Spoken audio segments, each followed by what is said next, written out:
Jangan cuman nge-push orang untuk beli produk lokal, tapi elunya sendiri nggak mau bikin produk, nggak mau nge-develop produk yang bagus. Mahal. Mending di toko sebelah. Beli di toko sebelah, barangnya sama persis. Kayaknya mereka satu pabrik deh. Nah. Sotoy.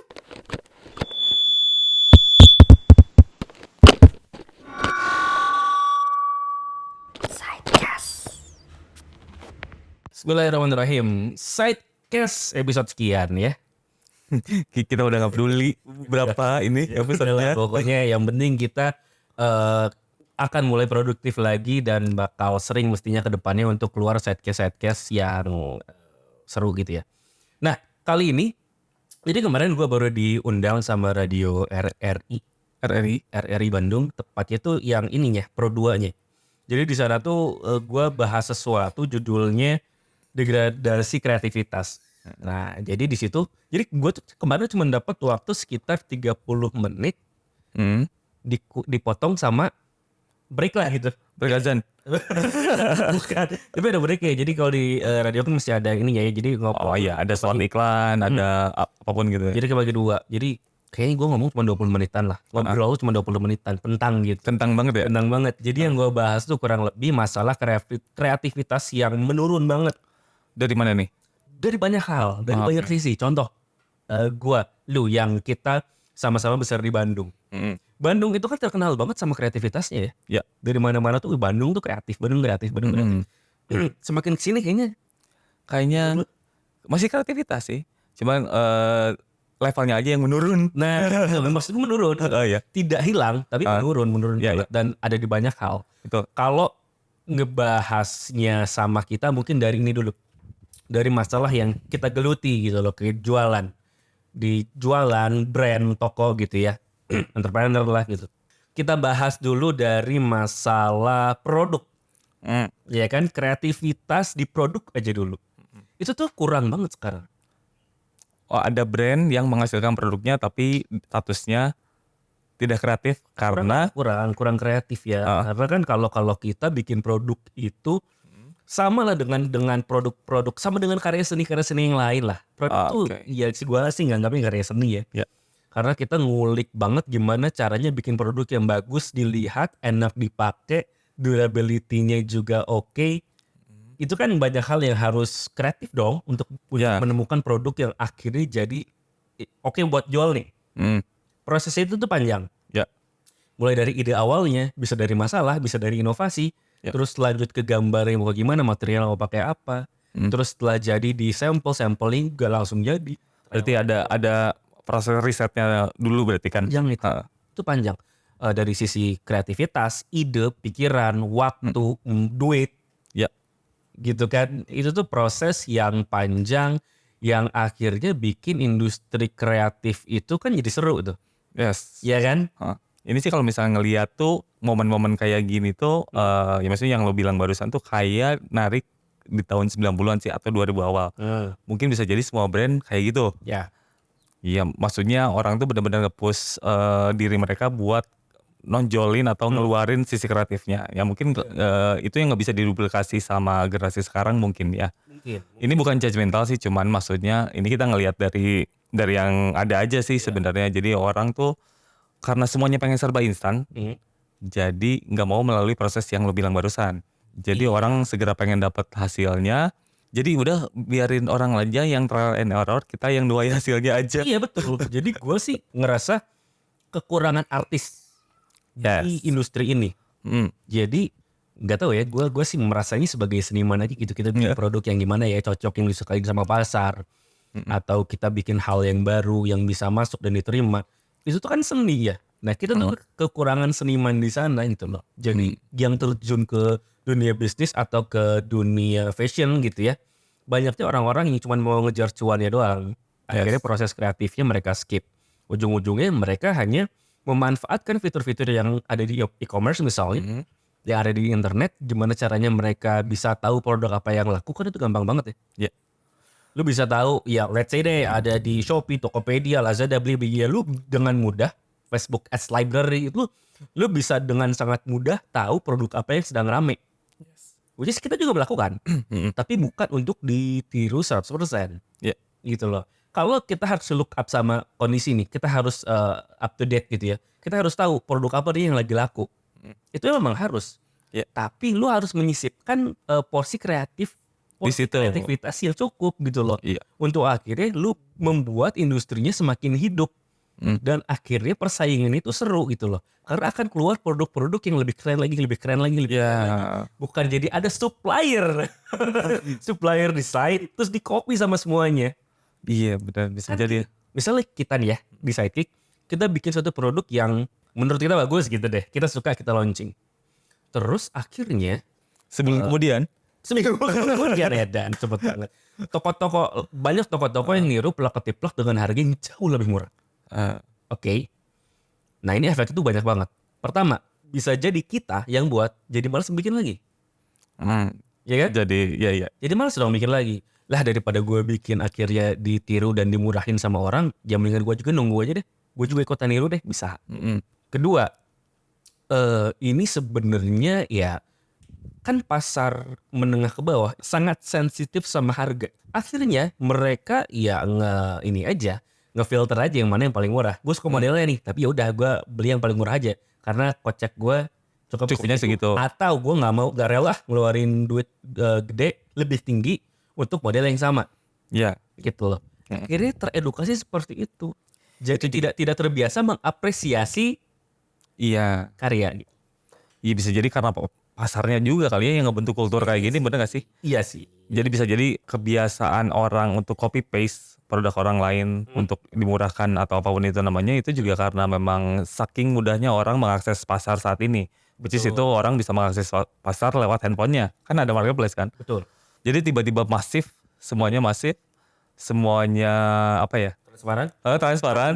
Jadi semua orang udah kayaknya oke nih maksudnya. Iya. Buat dijalanin misalkan niru produk yang lagi laku itu gampang banget ketahuannya gitu. Ya itu mental sih ya balik lagi ke mental sih. Apa ya? Menarik kan? Oh ini produknya lagi laku banget nih. Bener. Gitu kan? Bisa jadi. Sebenarnya kan kita juga melakukan itu, tapi kan kita memodifikasi dengan bener lah. Sampai akhirnya gua udah nggak masuk ke ranah plagiat nih. Misalnya apa ya? Misalnya pouch. Ini pouchnya lagi rame banget nih. Wah terjual banyak, bla bla bla gitu ya. Tapi kan kita, berarti pouch lagi rame ya. Oh lagi banyak orang yang butuh pouch ya. Ya akhirnya udah kita bikin pouch yang seperti apa ya supaya tidak sama dengan yang ini. Idealnya kan begitu ya. Idealnya. Jadi merespon apa yang lagi hype lewat karakter kita justru. Betul. Itu yang jadinya, bener nggak? Iya. Ya sekarang sebeli gini deh. Gimana produk lokal mau maju kalau ujung-ujungnya kita cuman murah-murahan doang. Kita tuh pengen banget produk lokal bisa bersaing sama produk luar. Ya kan? Sementara kalau kondisinya kayak gini tuh susah. Siapa yang mau apresiasi karya lokal?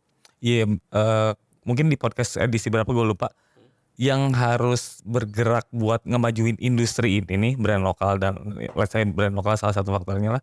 Itu tuh semuanya. Nggak cuma brand doang tapi ada pembeli. Itu semuanya. Jadi gimana kita create produk yang kita punya misalkan dengan naruh sisi kreatif di situ. Gimana orang mengapresiasi itu. Jadi itu harus sinkron semuanya. Benar-benar harus jadi kalau gue tarik ke belakang lagi nih nih, maksudnya tarik ke belakang tuh kadang zaman dulu tuh ada brand A atau B atau C misalkan, dia tuh nggak hanya memikirkan gimana caranya brand dia laku atau naik, tapi gimana caranya industri ini bareng-bareng naiknya. Betul. Sebenarnya makanya dari tadi kita ngobrol itu kan. Jadi gimana caranya sehat semuanya. Jadi kalau industrinya yang hidup itu menguntungkan semuanya. Kalau nih semua pedagang bener-bener menghargai karya dan bener-bener kreatif ya, nge-develop apapun itu tuh customer atau pembeli tuh secara perlahan teredukasi sebenarnya. Asal kita bisa nahan hawa nafsu gitu. Iya itu. Mungkin gue nggak tahu juga faktornya apa, bisa jadi orang, ya itu sih bisa jadi itu salah satu strategi mereka mungkin biar produknya lebih cepat diserap, ya udah tiru yang lagi hype dimurahkan. Iya. Kalau secara bisnis sah atau enggak ya mungkin sah-sah aja kali ya. Cuman lebih ke tanda petik adab aja kali ya. Tanda petik ya. Adab dan yang tadi sih maksudnya lokal brand ini jadinya berat mau maju. Jadi ketika lu compare dengan brand luar, ya brand luar juga sebenarnya kan untuk sampai brandnya dikenal dan orang akhirnya beli brandnya, mereka juga berdarah-darah tuh, perjalanannya panjang gitu kan. Kita juga sama. Kita nggak bisa nyuruh orang beli produk kita cuman dengan senjata lu lokal pride gak lu? Lu bangga nggak pakai produk lokal? Jangan begitu. Caranya tuh jangan gitu. Karena banyak banget orang yang teriak-teriak bangga dong pakai produk lokal. Baricen dia sendiri tidak mau develop produk yang bagus. Gitu loh. Jadi jangan cuman nge-push orang untuk beli produk lokal, tapi lu nya sendiri nggak mau bikin produk, nggak mau nge-develop produk yang bagus. Kalau gue jujur ya, gue nggak mau orang beli produk Sidekick hanya gara-gara lokal. Gak mau dong. Gue pengen orang beli produk Sidekick karena emang dia suka. Ya, ada yang relate lah sama dia. Gitu loh. Kalau gue sih maksudnya gue pengen jadi brand lokal yang dibeli ya karena orang itu mau beli brand kita. Ada value-nya berarti. Dan menuju ke sana kan susah. Tolonglah jangan diganggu sama peniru-peniru itu gitu loh. Itu gue tuh mau berjuang, kita banyak sih brand-brand yang Masya Allah ya keren, jauh lebih kreatif dari kita. Mereka tuh berhasil dan kita kan mau mengikuti jejak mereka ya. Bener. Ya mau menuju ke sana berarti karena ya itu tuh si orang-orang yang cuman pengen nyari cuannya doang. Betul. Ini juga kita sebenarnya bukan kita berdua yang ngomong, tapi di belakang kita tuh banyak juga yang ngomel-ngomel kayak gini Kita juga. mewakili loh. Cuman kita mewakili dan memberanikan diri tampang muka nih. Kayak gitu. Jadi ya ini juga maksudnya sharing teman-teman juga kurang lebih kayak gini ya sama. Jadi brand-brand baru yang memang mau ngegas nih. Ternyata distraksinya datang dari orang dalam. Betul. Jadi sebenarnya datang dari orang dalam. Orang-orang baru itu ujung-ujungnya antara dia idealis, dia mau nge-branding, dia bikin branding bagus yang bener yang kreatif, atau ikut harus jadi plagiator juga gitu loh. Karena itu duit cepat. Betul. Lu gampang kok, lu tinggal cari aja yang lagi rame apa. Ya Bandung lu mau bikin apa juga bisa gitu. Betul. Terutama di Bandung gitu loh. Cuma di kota apapun juga sekarang gampang kali ya. Terutama di Bandung, lu mau bikin apapun itu gampang. Ngejar COGS atau HPP yang murah bisa. Bisa diulik. Bisa. Loh. Tinggal ya, lu mau kayak gimana nih? Artinya gini, kalau lu ikut-ikutan jadi plagiator itu, sebenarnya tinggal nunggu aja. Tinggal nunggu diserang sama Tiongkok. Iya. Bener nggak? Sekarang juga udah kejadian ya? Udah. Makanya salah satunya ditutup. Iya. Online shopnya. Generasi hidup lagi kapan? Tapi ya menurut gua, kalau ujung-ujungnya cuma murah-murahan, nih kita nanti habis sama dari luar. Pihak luar lah. Betul. Karena kenapa? Karena sulit sekali untuk bisa lebih murah dari Tiongkok. Bener, karena mental yang udah kebentuk adalah harga yang termurah. Bener gak sih? Jadi gue beli harga yang termurah bukan mengapresiasi brandnya. Bener gak sih? Nah itu dia sih Itu kan masalah utamanya kan. Betul. Jadi kalau lu mau cuman jadi niru-niru doang, lu dapat cuan gede, lu nggak peduli sama industrinya, ya bisa-bisa aja. Cuman kita ya nanti yang ribet kita semua nih. Benar. Ketika mental buyer kita udah jelek, udah hancur, nggak ada harga coret, nggak mau beli. Ya kan udah terjadi ya. Betul. Jadi supaya barang laku tuh harus ada harga coret. Itu kan akhirnya terbangun dengan sendirinya di zaman sekarang si e-commerce ada ini. Dan itu harus dibenerin dengan cara apa? Salah satunya itu produk ini bikin dengan benar dulu. Dan mentalnya jangan plagiat. Sebenarnya nggak susah sih. Maksudnya kayak lu mengadaptasi satu produk misalkan, diadaptasi aja. Maksudnya kan tinggal lu bisa ganti mukanya kayak itu sesederhana itu loh maksudnya.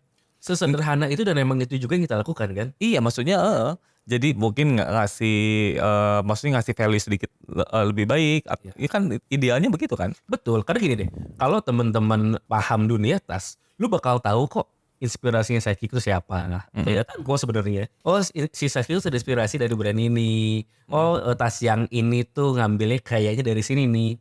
Memang iya.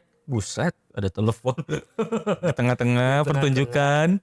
Nah, jadi kita juga memang kita ya produk-produk kita tidak 100% original dong. Iya kan, there's something new under the sun. Gak ada yang benar dikit campaign kita. Iya. Gak ada yang baru. Jadi kita pun ya begitu. Kita pun ATM beneran. Amati tiru modifikasi itu ya itu yang kita lakukan gitu loh. Nah sekarang yang gue kritisi adalah kan sebel ya. Lu bayangin kita bikin produk dengan proses R&D yang sulit, lama dan mahal. Ketika kita launch produknya terus di komenan tuh ada yang komen mahal. Mending di toko sebelah. barangnya sama persis, kayaknya mereka satu pabrik deh. Sotoy.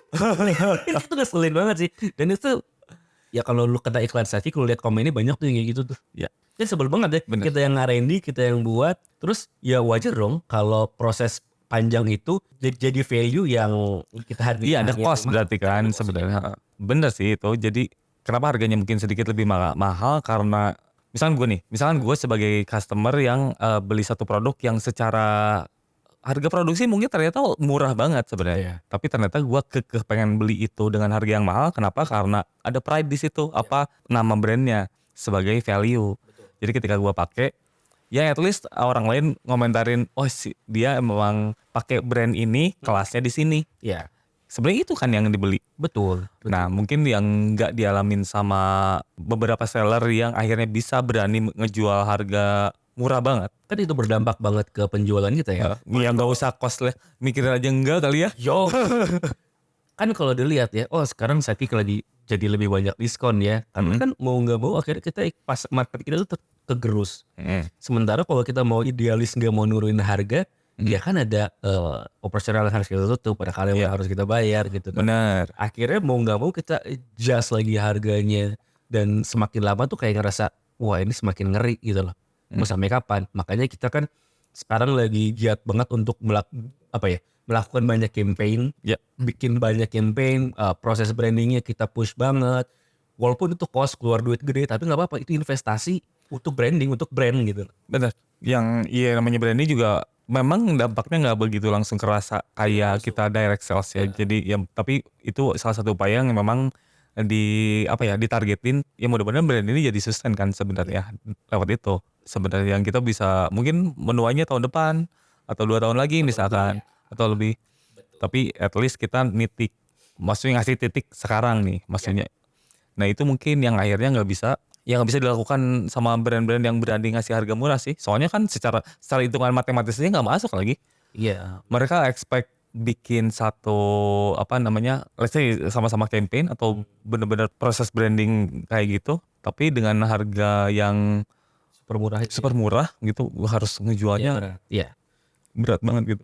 Nah, tapi ada satu sisi kreatif yang negatif yang juga naik sekarang. Apa tuh? Jadi sekarang banyak pedagang yang kreatifnya di cara jualannya. Gimana tuh? Jadi kayak yang mungkin sekarang banyak dibahas juga tuh masalah deskripsi yang tidak sesuai dengan realita. Oh, itu kreatif yang negatif. Betul.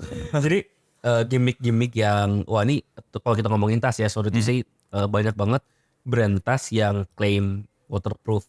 Itu benar banyak ya. Klaim waterproof ini kreatif sekali. Padahal lu jual tas waterproof dengan harga 150.000 itu nggak make sense. Betul. Nggak make sense. Pertama, materialnya harus semua waterproof.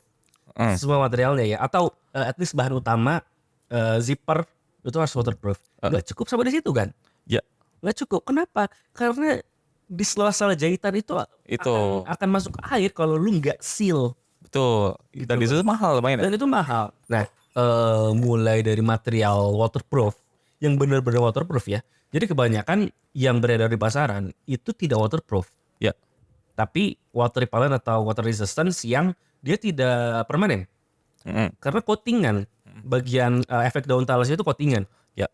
Jadi banyak sekali bahan-bahan yang punya efek daun talas karena itu coatingan. Berarti ada umurnya ya? Iya, akan hilang lama-lama. Akan hilang seiring hilangnya tas di zaman orang. Ini juga. Jadi itu coatingan gitu kan. Artinya apakah grade materialnya berarti waterproof? Berarti enggak dong. Ya. Dia hanya coatingan ya. Tapi bener ya, itu maksudnya bisa jadi sebenarnya kenapa orang berani naruh harga murah. Karena mereka gini sebenarnya. Jadi mereka harganya bener-bener HPP-nya murah banget karena pakai material yang murah banget lah. Tapi ditampilinnya di deskripsi dijelasin produknya sama dengan yang produk yang dia tiru, yang dia mahal. Bisa jadi itu kan. Bisa jadi. Makanya gue nggak tahu apakah mereka niatnya ngebohongin customer atau mereka juga nggak ngerti. Mungkin gitu loh, bahwa mau semua materialnya waterproof pun kalau lu jahit biasa jatuhnya jadi tidak waterproof. Itu bakal rembes juga ya ujungnya ya. Dari jahitan. Bener, apalagi lu perlu nge-seal semua jahitan dengan material waterproof. Artinya gini deh, kalau lu mau bikin tas yang bener-bener waterproof itu mahal. Agak mustahil di benak gue bisa jual tas waterproof itu 150.000. Ya kecuali lu amal. Iya kecuali charity bener. Itu bener. Bisa jadi orang tuh seller dia antara dia bener-bener niat dari awalnya udah gue pakai bahan yang lain yang lebih murah, tapi gue tiru deskripsi produknya, produk yang ditirunya gitu, yang premiumnya lah. Jatuhnya udah jelas nipu. Atau si seller ini memang total nggak tahu dia. Jadi banget kan pedagang-pedagang yang karbitan. bisa jadi wah ternyata memang bukan ini nih. Bisa jadi emang agak susah sih ngidentifikasi yang mana yang benar yang mana yang kita tuh punya pouch, tekstur pouch itu ada banyak bahan. Ada banyak versi gitu ya. Salah satu itu pakai bahan expect. Oke. Buat temen-temen yang nggak tahu expect, lu bisa googling aja deh. Siapanya X-Men ya? Beda, lain. Jadi bahan expect ini tuh klaimnya weatherproof. Iya. Bukan waterproof lagi, itu weatherproof. Jadi silakan lu googling, itu biasanya buat apa sih? Layar perahu layar gitu lah. Buat layar. Jadi itu kuat banget. Kita pakai di salah satu varian tekstur. Tekstur itu pakai bahan expect. Itu aja tuh kita nggak klaim waterproof. Iya, soalnya kan dijahit. Karena dijahit. Padahal itu pakai expect yang mahal. Bahan expect itu mahal. Terus karena itu dijahit biasa, ya kita nggak klaim itu waterproof. Ya fair aja gitu loh. Jadi over ya. Pada bikin deskripsi itu over banget untuk dapetin orderan nih. Segitunya banget gitu loh. Bahkan ada yang ya lu kalau lihat di Instagram tuh ada influencer keren tuh si Bang Hendy ya. Hendy Gigi. Gini tuh. Skandal. Ini siapa ya? Ini betul deh kalau nggak salah. Dia banyak mengedukasi masalah itu juga. Cuma masalah deskripsi yang tidak sesuai dengan barang sesungguhnya gitu loh. Banyak yang bilang 100% cotton padahal bukan polyester dan lain-lain. 100% cotton datang karung ya kan? Sekali. Ya itu jahat sih menurut gue. Benar. Itu jahat sih. Gue suka sih itu. Akhirnya ada orang yang speak up kan. Iya. Tapi dengan secara langsung jadi kita teredukasi juga kan akhirnya. Betul. Jadi demi jualan laku gitu banyak banget hal-hal negatif yang dilakukan. Dan gue tuh pengen mengajak si pembelinya gitu loh. Si customernya. Yuk lebih pintar. Benar. Bagian dari pintarnya customer itu adalah menghargai produk yang dihasilkan oleh brand yang original. Benar gak sih? Mental itu yang so to say itu berat banget buat dilakukan. Ya di negara kita terutama, contoh dari zaman dulu MP3 bajakan. Betul. Ya kan? Iya. Software. Bener. MP3 tuh yang bajakan yang begitu, wah covernya nih Coldplay, pas begitu di play lagi India. Ya jadi mental kita tuh mental kayak gimana ya? Oh barangnya sama kok. Ngapain gue keluar yang lebih mahal? Iya. Misalnya gini deh, kalau lu software misalnya CorelDRAW, CorelDRAW itu kalau lu beli ya mahal jutaan lah. Betul. Tapi kan 20.000. Betul. Ini tidak bukan ya di depannya, di lapakannya, di mamang-mamang itu orang Bandung masih tahu lah ya. Iya. Dijual di pinggir jalan itu ya software bajakan itu ya sekali yang aslinya itu jutaan lah, mahal banget lah. Dan yang lu dapat 100% sama. Ya mental untuk ngapain gua ngeluarin berjuta-juta kalau 20.000. Ya benar. Itu susah dirubahnya. Iya, zaman-zaman dulu ada rapid share, torrent, ya kan? Ya kan?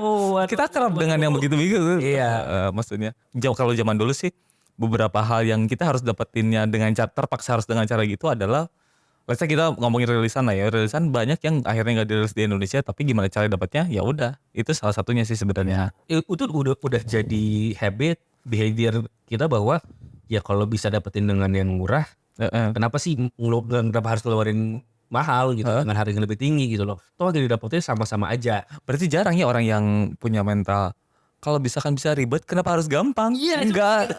Gimana? Kampanye kan itu. Nggak ada kayaknya orang yang begitu. Di negara lain ya pembajakan sih pasti ada. Cuma tingkat ininya ya, kesadaran dirinya tuh di Indonesia kurang banget gitu loh. Ya sama kayak produk-produk yang kita buat. Contoh lah Kavo lah ya yang rame. Kavo itu itu sumpah itu original kita. Bisa buktiin. Gue bisa buktiin. Iya. Itu original kita. Terus gue pernah ketemu satu orang yang gue kenal, teman gue gitu ya. Dia pakai Kavo KW nih, Kavo KW yang itu yang brand Kamu jangan kamu. bukan. Oh, ada kan. Waduh itu. Ada lagi. Sampai namanya buset. Coba namanya. Namanya tuh dititikin lagi. C.A buset. Ya udah. Nggak yakin sama Allah terus sampai harus sebegitunya. Ya artinya sampai ada temen gue sendiri yang beli akhirnya bukan sidekick yang original. Sebenarnya ngapain lu beli yang KW gitu. Ya udahlah sama aja, harganya murah juga. Masih di situ mentalnya gitu. Iya. Yang gue bingung sih nyalahin juga sebenarnya bukan kapasitas kita buat nyalahin mereka kan. Kita Gak itu bisa juga dibilang salah juga lagi kan. jadi itu juga maksudnya personal gue itu duit gue kan. Iya benar sih, cuman ini lebih ke keresahan kita karena kita pengen bikin bukan cuma brand kita ya, tapi pengen bikin industri yang ada di sini nih, terutama industri kreatif itu maju berbarengan sih sebenarnya. Jadi justru gimana caranya biar barengan majunya? Salah satu elemen yang pendukung yang krusial ya customer yang harus well educated. Betul. Sebenarnya itu bisa. Ada celahnya. Kenapa gue bisa bilang kayak gitu? Karena gini, orang itu hitung-hitungan banget kalau beli produk lokal. Harus murah aja. Harus murah. Tapi kalau produk luar mereka mau. Bener ya. Keluarin duit lebih gede itu mereka mau. Gitu lah. Artinya di situ ada celah. Bahwa sebenarnya bisa loh masyarakat kita tuh mengapresiasi karya itu sebenarnya bisa. Hanya butuh lebih kerja keras aja kitanya gitu loh. Bareng-bareng. Makanya edukasi seperti ini tuh kayak harus terus-terusan dan berbarengan gitu loh. Gak bisa hanya satu orang yang speak up. Nah, Gak bisa, harus bareng-bareng. Karena ujung-ujungnya bisa kok sebenarnya akhirnya brand lokal dipandang sama dengan brand luar. Mestinya bisa. butuh effort ya, nggak cuman kita sebagai pelaku industri dari sisi brandnya, tapi mungkin dari sisi yang lainnya juga sih. Kan banyak ya elemen emang yang misalnya kita ada brand, terus ada media yang memang media lokal banyak kan sekarang yang emang ngangkat culture lokal tuh banyak banget. Jadi mereka juga salah satu representasi yang penting untuk mengkampanyekan ini gitulah. Betul. Apa ya? Ya bisa dibilang punya andil yang cukup besar lah. Betul. Mereka orang-orang yang emang akhirnya ngebentuk opini juga kan sebenarnya. Jadi opini gimana caranya bangga pakai produk lokal, beneran bangga dengan mereka dengan customer ini mengapresiasi, ya bisa jadi lewat media ini sih.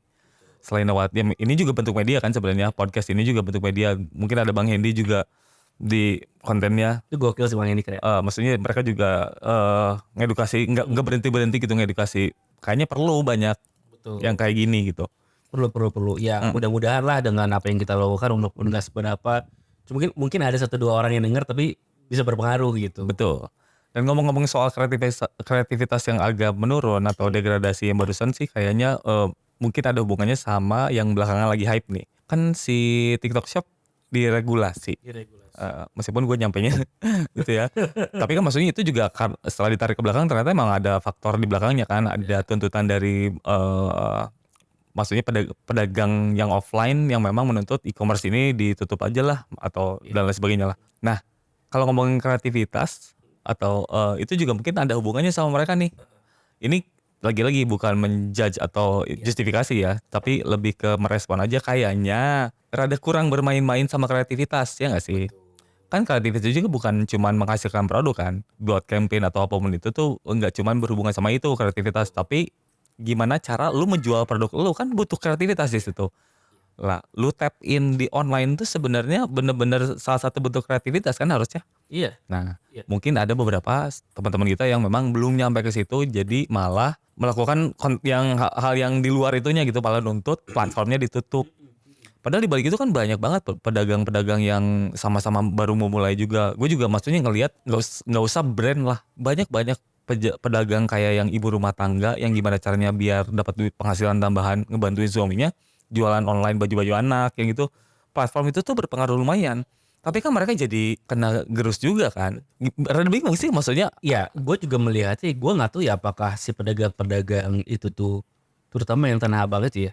Gue rasa itu juga overexpose juga sih. Gue sih. Karena entah media ini framing ke mereka atau gimana. Tapi yang jelas, pertama mereka itu berarti kan malas untuk adapt. Mereka malas untuk beradaptasi. Kedua, mereka juga panik sebenarnya. Panik tuh dalam artian, emangnya mereka survei dulu, emangnya ada datanya bahwa yang bikin Tanah Abang sepi itu dari e-commerce. Iya, belum tentu valid, Bang. Ya, sebenarnya mungkin saja itu kan belum tentu valid sebenarnya. Mereka Iya. juga nggak keluarin data gitu. Dan gue sih kayak misalnya ini e-commerce semua ditutup nih, belum tentu lagi. Benar. Si Tanah Abang rame lagi belum tentu. Ya lagi-lagi gue bilang bahwa kita tuh nggak bisa menahan kemajuan teknologi. Teknologi itu nggak bisa dibendung gitu loh. Kita yang harus beradaptasi. Iya. Makanya gue bilang kan kemarin di podcast kemarin di RRI juga gue bilang bahwa ya mestinya orang-orang yang pedagang-pedagang yang ada di pasar yang mungkin sulit untuk bisa beradaptasi ke teknologi di dunia online, mereka sebenarnya harus berkolaborasi dengan anak muda yang paham itu. Maksudnya harus ada effort dan lu nggak boleh males gitu loh. Nggak boleh yang tapi kan kebanyakan apinya gitu loh. Teknologi itu kan mudahan gitu. Tools berarti kan? Tools kan. Jadi sebenarnya kemajuan teknologi itu memudahkan pekerjaan kita.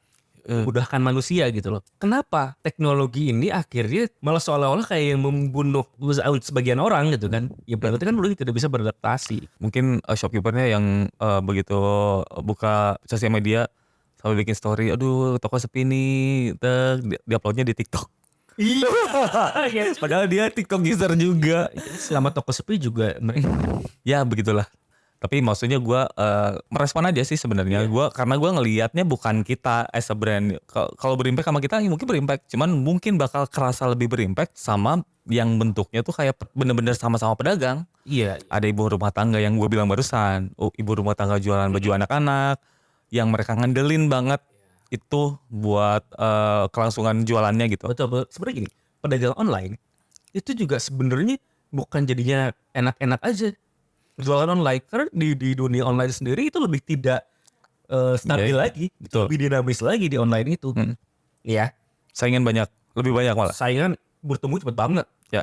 Tiru-tiruan yang dulu tuh produk tuh ditiru itu 6 bulan dalam 1 tahun. Sekarang dalam 2 minggu udah ada produk. Udah ada, betul. Iya kan? Atau kita belum rilis itu udah ada. Gila. Nah, ada lagi juga algoritma yang terus berubah. Betul. Terus ada lagi kayak kemarin TikTok Shop di off kan dulu gitu, diregulasi. Itu kan masih berdampak juga. Tapi kita nggak bisa akhirnya nyalahin sana sini.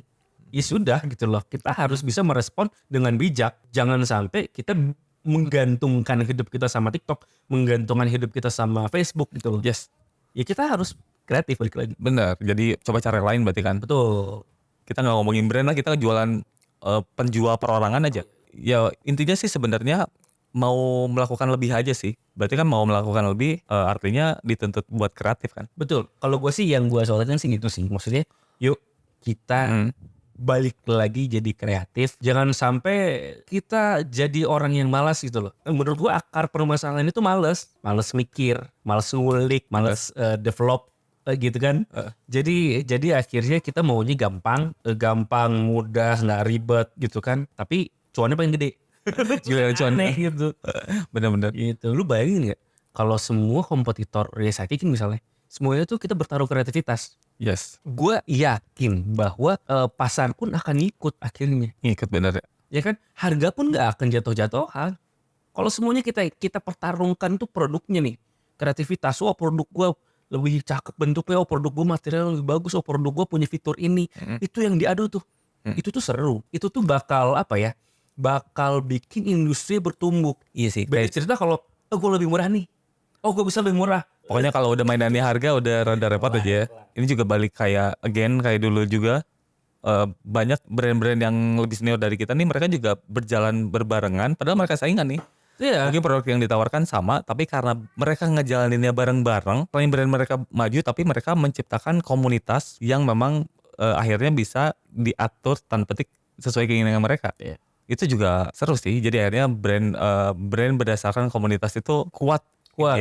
Jadi itu juga nampaknya itu yang kita harapkan sama publik kan sebenarnya. Itu kan masalahnya balik lagi untuk mencapai ke sana itu kan berat. Betul. Itu yang orang nggak mau tempuh kan. Masalahnya Spiritnya udah nggak kayak dulu sih kayaknya. Iya. Padahal bingung sih. Jadi tuh sekarang tuh kayak gue pengen bisnis hari ini bikin besok udah kaya. Cuan. Gitu. Besok udah kaya. Gila insannya. Jadi emang mentalnya ada di sana. Kalau kita pakai konsep yang bikin barusan, mungkin berdarah dulu 2 tahun. Tuh. Siapa yang mau sekarang? Siapa yang mau dan duitnya mana? Duitnya mana? Ya itu karena pengen kayaknya instan, malas mungkin ya. Maksudnya ngegelontorin sekian banyak. Padahal lumayan tren juga loh bakar duit. Lu Untuk ya ada dulu. Syaratnya bisa bakar duitnya ada dulu baru bisa dibakar. Kalau nggak ada nggak bisa. Enggak, maksud gue bakar duit yang kayak film-film vampir zaman dulu tau gak? Aduh. Menuju 40 menit kayaknya cukup. Oke. Mungkin ada pembahasan mengenai ini kita lanjut di episode berikutnya. Betul. Tapi gue harapkan banget komentar-komentar dari teman-teman gimana caranya supaya industrinya asik lagi. Tapi ini tuh gue gak hanya ngomongin di industri fashion ya. Kayaknya di semuanya deh. Di semuanya Benar. ada konsepnya sama kok. Jadi mungkin kita ngarepin teman-teman bisa apa ya? Bisa ikut berdiskusi di sini, tapi dari sisi point of view customer. Yoi. Ya, jadi yang lu harapin dari kita sebagai brand itu apa sih sebenarnya? Yap. Harus gimana nih maksudnya? Masukan-masukan itu yang bakal jadi amunisi buat kita sih sebenarnya. Buat ngejaga kreativitas brand itu salah satunya yaitu input dari customernya. Kurang lebih begitu. Input dari customer dan beli tolong. Oke, tulis komen. Belum selesai. Dan beli harga normal. Jangan nunggu tanggal kembar. Iya. Oke. Itu aja dari gue. Iya. Assalamualaikum warahmatullahi wabarakatuh.